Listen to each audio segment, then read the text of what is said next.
मेरे साथ Hindu army chief सुशील तिवारी जी हैं। सुशील जी, क्या कहेंगे, प्रदेश की सबसे बड़ी अवैध निर्माण के खिलाफ जो कार्रवाई है वो आप ही के लखनऊ में देखने को मिली, अकबर नगर में देखने को मिली, लेकिन अब कुछ मौलाना, कुछ नेता, कुछ राजनेता उत्तर प्रदेश के मुख्यमंत्री पर तरह तरह के आरोप लगा रहे हैं। एक मौलाना तो कह रहे हैं कि मुख्यमंत्री ही अवैध हैं। देखिए, वो मौलाना से एक बार दोबारा आप इंटरव्यू लीजिएगा और पूछिए कि तुम बांग्लादेश से कितने महीने पहले आए हो और तुम्हारा आधार कार्ड बनवाने में अखिलेश यादव जी ने कितना तुम्हें मदद किया है। जिस तरह से कलकत्ता में मुमताज बानो और ममता बनर्जी आधार कार्ड बांग्लादेशियों के बना रही हैं, जैसे केजरीवाल दिल्ली में बना रहे हैं, वही काम अकबर नगर में हो रहा था। और भारत भूमि में लक्ष्मणपुरी में अकबर नगर का क्या काम, वो पूरी तरह से बांग्लादेशी घुसपैठिए थे, न वो भारत के थे, वो सब बांग्लादेशी घुसपैठिए थे। वो ये जो कार्रवाई हुई है बहुत अच्छी कार्रवाई हुई है। और जो राजनेता इसको धर्म से जोड़ के देख रहे हैं, तो वहाँ पे मस्जिद के अलावा मंदिर भी टूटे हैं, तो ये इसको धर्म के एंगल से नहीं देखना चाहिए। और रही बात अखिलेश यादव जी की, तो उनका अपना वोट बैंक है, और वो वोट बैंक जो फर्जी आधार कार्ड बांग्लादेशियों का बन रहा है, अगर आपको लेना हो तो चले जाइएगा वेलिंगटन चौराहे के बगल में जो है लखनऊ में बनता है आधार कार्ड, वहाँ आपको बांग्लादेशी घुसपैठियों की लाइन मिलेगी। लेकिन उस पर भी मैं आपके चैनल के माध्यम से चाहता हूँ सरकार कार्रवाई करे। और मैं तो ये कहता हूँ कि इस तरह की जितनी भी जगह हैं उनको योगी जी को तुरंत बुलडोजर चला देना चाहिए। अरे योगी जी तो बुलडोजर चला रहे हैं, लेकिन योगी जी पर तो आरोप लग रहा है, अखिलेश जी कह रहे हैं कि योगी जी मुसलमानों से बदला ले रहे हैं, ओवैसी साहब कह रहे हैं कि योगी जी को सिर्फ मुसलमान दिखाई दे रहे हैं। चुनाव उत्तर प्रदेश में हार गए तो योगी जी अब बदले की भावना से काम कर रहे हैं। अकबर नगर में मुसलमान नहीं थे, घुसपैठिए थे, रोहिंग्या बांग्लादेशी थे, मुसलमान नहीं थे। पहली बात ये लोगों को समझना चाहिए, वो मुस्लिम बोल के वो लोग इसको जो विवादित करना चाहते हैं। देखिए ऐसा है विनोद जी, आपको मैं बता दूं, लखनऊ का एक जैसे अकबर नगर है ना, इस तरह से टीले वाली जो मस्जिद बोलते हैं उस पर भी बुलडोजर चलना चाहिए। अब आप कहेंगे कैसे? देखिए, वो पूरी तरह से वो अवैध है। वो जो है हमारे लक्ष्मण टीला पे अवैध रूप से शाह अली ने बनवाया था। शाह अली उस समय का यहाँ का इंचार्ज बनाया गया था अकबर की तरफ से, तो वो भी टूटनी चाहिए और उसमें भी बुलडोजर चलना चाहिए। अगर योगी जी की इच्छा शक्ति यही बनी रहे, हम लोग उनके साथ हैं, जनता उनके साथ है, तो वहाँ भी बुलडोजर चलेगा। इमाम बाड़ा जिसको आप कहते हैं, इमाम बाड़ा जो इस्लामिक इतिहासकार ये कहते हैं कि 1784 में जो है नवाब ये उस अस्फुद्दौला ने बनवाया था। सच बात तो ये है कि 12वीं सदी में वो हिंदू मत्स्य भवन बना था। और बगल में जो आपका छोटा इमाम बाड़ा है उसको झाऊलाल श्रीवास्तव ने बनवाया था।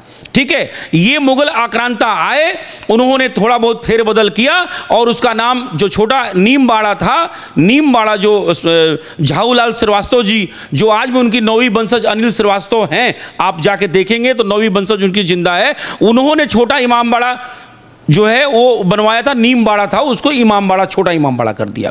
और जो बड़ा इमाम बाड़ा जिसको आप कहते हैं, देखिए बहुत ध्यान से इस बात को आपके चैनल के माध्यम से मैं पब्लिक को बताना चाहता हूं कि जो इमाम बाड़ा है वो हिंदू मत्स्य भवन है, जो श्री राम द्वार है जिसको आप रूमी दरवाजा कहते हैं, और जो छोटा इमाम बाड़ा है वो झाऊलाल जी का बिल्डिंग था।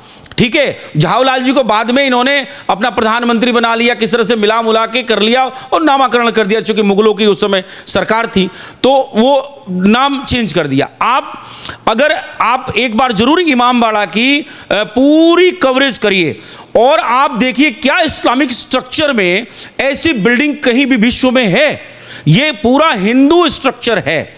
आपको सबसे पहले अगर एक साक्ष्य बता दूं, वैसे तो बहुत कम से कम लगेगा 2 घंटे, लेकिन आपको 5 मिनट की वीडियो में हम आपको या इंटरव्यू में आपको 5 मिनट बता रहे हैं कि पहला साक्ष्य ये है कि जो दशरथ महल पे मछली बनी हुई है, वही मछली, सेम मछली जो है उस भवन पे बना हुआ, मत्स्य भवन पे बना हुआ है, जिसको आप इमाम बाड़ा कहते हैं। आप दूसरा एक असंगत है, इमाम बाड़ा, बाड़ा हिंदी शब्द है जो हमारे संस्कृत से लिया गया है, और इमाम उनके धर्माचार्य होते हैं इस्लामिक पद्धति में, तो इमाम बाड़ा हो नहीं सकता। ठीक है, हमारे यहाँ एक नाम ले लूँगा, हेड स्पीच में आएगा, डैश डैश बाड़ा बोलते हैं उसको। ठीक है। तो ये बाड़ा जो था स्थान और क्षेत्र को कहा जाता है, तो ये असंगत है। आप कवर करिएगा, जाइएगा टीले वाली मस्जिद पे जाइएगा, जो उस समय के 12वीं सदी के जो राजा थे, उनके पत्नी के नाम पे लक्ष्मणपुरी को लखनऊती उन्होंने कर दिया था 12वीं सदी में। ये कहते हैं कि 1784 में जो है नवाब अस्फुद्दौला ने जो है उसको मतलब इसलिए बनवाया कि यहाँ गरीबी आ गई थी, अकाल पड़ गया था।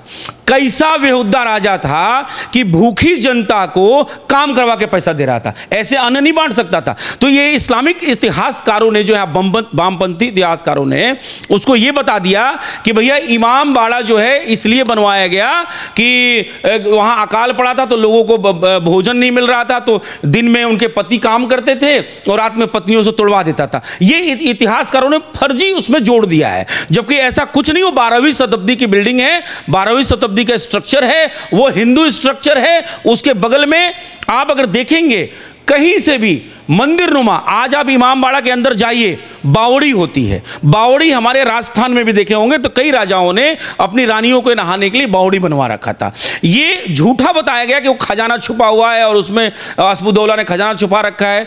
तो कुल मिला के हम आपके चैनल के माध्यम से इतने साक्ष्य जो हम आपको गिना रहे हैं, अभी एक दो और गिनाएंगे, लेकिन बीच में मैं ये मांग करता हूं, कम से कम जिस तरह से जब प्रधानमंत्री मोदी जी पहली बार ये बात की है वैष्णो देवी में जाके कि भाई तुम धारा 370 पे बात तो करो, मैं ये कहता हूं कि इमाम बाड़ा मत्स्य भवन है, उसकी चर्चा तो करो, जांच तो कराओ। रूमी दरवाजा श्री राम द्वार है, जांच तो कराओ।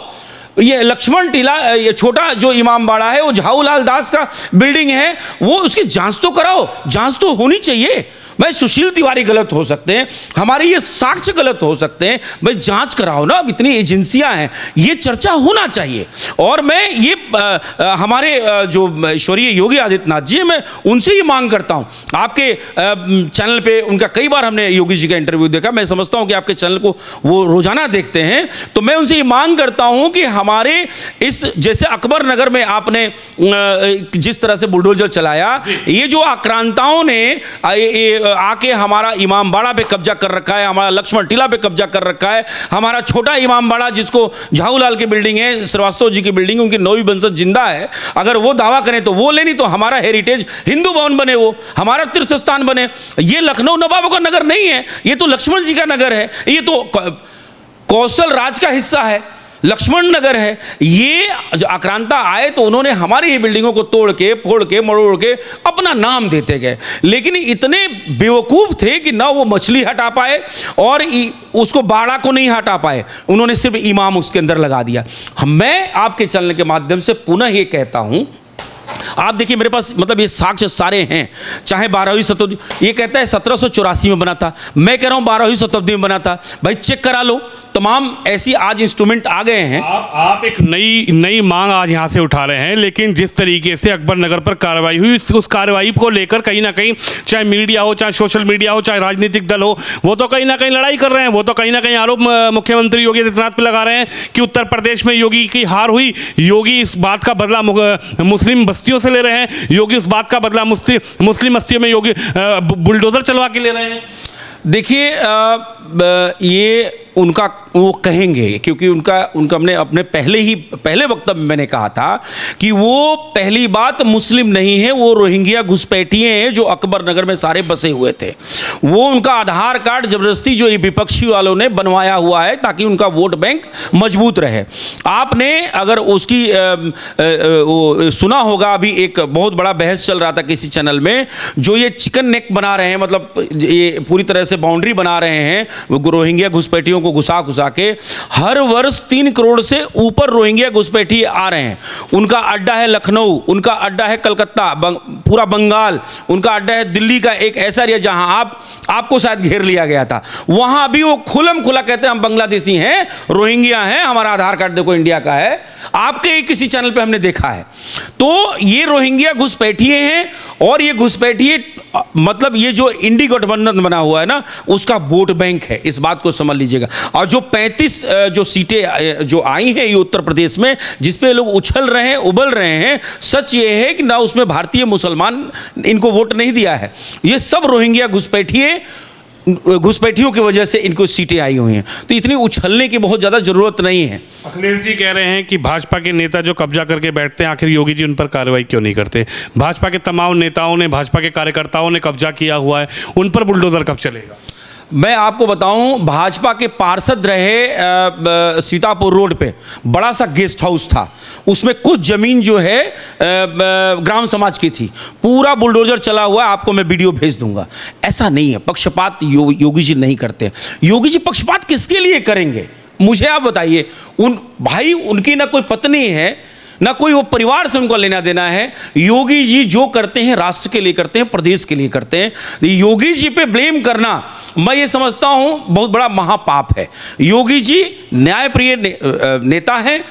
और आप ऐसा, एक बात सही है कि हिंदुओं के बहुत बड़े हितैषी हैं, मुखौटा हैं, लेकिन ये भी नहीं है कि उनके राज में कोई अन्य धर्म का, हर अन्य मजहब का व्यक्ति जो है पीड़ित नहीं होता। आपको राशन फ्री मिल रहा है, क्या भेदभाव वहाँ हो रहा है कि राशन जो है, ये तो राशन फ्री में ले लेके 5 बच्चे पैदा करते चले जा रहे हैं, 25 बच्चे पैदा करते चले जा रहे हैं। तो कहाँ भेदभाव है? वहाँ पे जाके अखिलेश यादव से पूछिए या ओवैसी से पूछिए कि भैया ये जो फ्री राशन मिल रहा है, सबसे अधिक तो वही ले रहे हैं जिनका वो नाम ले रहे हैं, उन्हीं के लोग ले रहे हैं जिनका नाम ले रहे हैं। ऐसा नहीं है। फिर योगी जी ने जो वहाँ पे सही लोग थे, जो लखनऊ के थे, उनको आवास भी दिया है।